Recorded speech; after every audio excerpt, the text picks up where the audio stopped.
Hello students, we have studied the poem Star Tree and now we have to complete the exercise of this poem. So please open your textbook, page number 25 and let us start exercise A.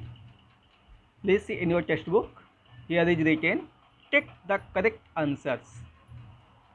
First sentence देखिए बेटा.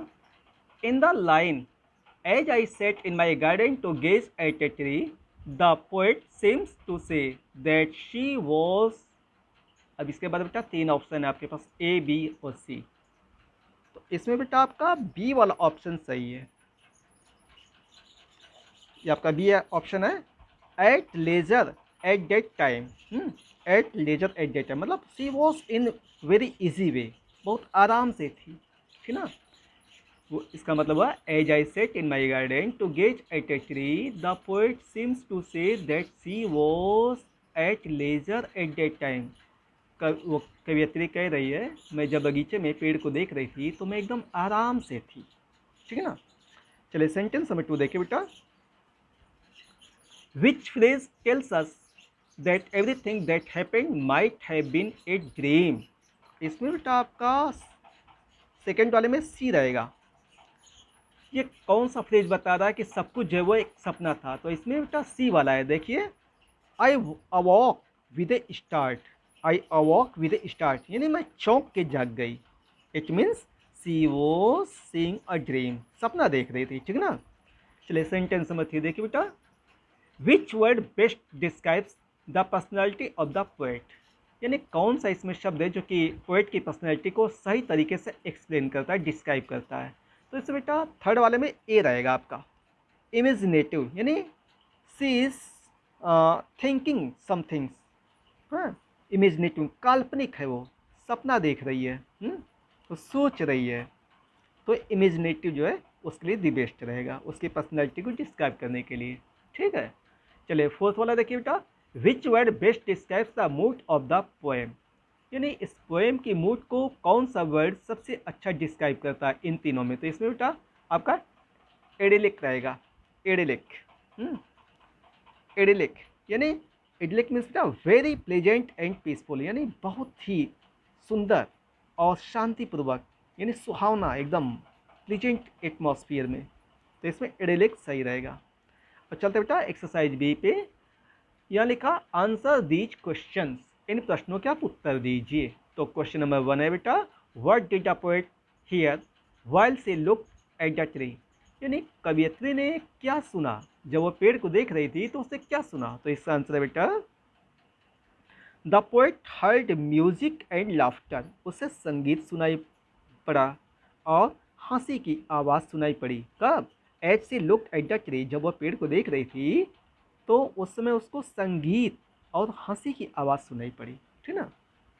Question number 2 है बेटा, what did the poet turn into.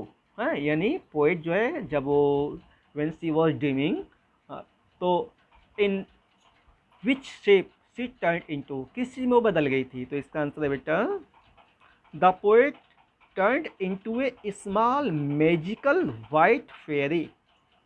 यानी एक चमत्कारिक सफ़ेद परी के रूप में बदल गई थी. विथ लाइट पर्पल विंग्स, जिसके पर्पल कलर के विंग्स थे, पंख निकल आए थे. लाइट बहुत हल्के और जो है पर्पल कलर के, बैंगनी रंग के पंख लगाए थे, यानी वो परी बन गई थी, ठीक ना. क्वेश्चन नंबर 3 है बेटा, what did the poet do with the magical powers. जो उसके अंदर चमत्कारिक शक्ति आ गई थी, उससे कवियत्री ने क्या किया. तो इसका आंसर है बेटा, the poet flew with the flowers. हाँ, वह फूलों के साथ उड़ने लगी. एंड टर्न्ड द बीटल्स, यानी इंसेक्ट्स को बदलने लगी थी. Turn the beetles into butterflies, जितने भी इंसेक्ट्स थे उन सबको बटरफ्लाइज में वो चेंज करने लगी. हैं कैसे? With the magical powers that she had, जो उसके पास मैजिकल पावर आ गई थी, जो जादुई शक्ति आ गई थी ना, उसकी वजह से क्या करने लगी थी. She flew with the flowers, फूलों के साथ उड़ने लगी थी. और she turn the beetles into butterflies, ठीक ना.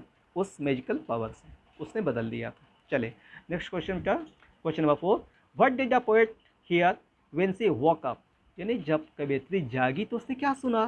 तो इसका आंसर है आपका answer number 4, when the poet walk up, जब कवियत्री जागी, she heard the same laughter from A distance, ठीक वैसी हंसी जो सपने में वो देख रही थी ना, वैसी हंसी जागने के बाद भी उसे लगा कि कहीं से दूरी से आ रही है।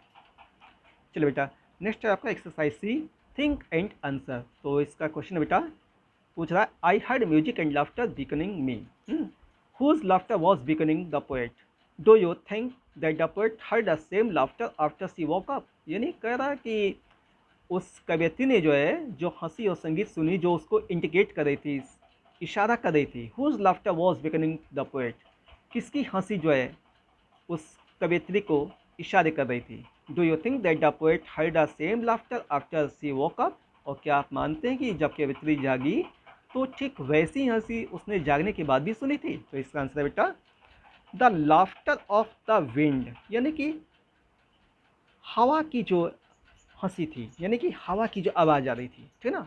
The laughter of the wind and the trees beckoning the poet, यानी कवियत्री को किसने इशारा किया, संकेत दिया, हवा ने और वृक्ष ने, इन दोनों ने उसे इशारा किया था, ठीक ना।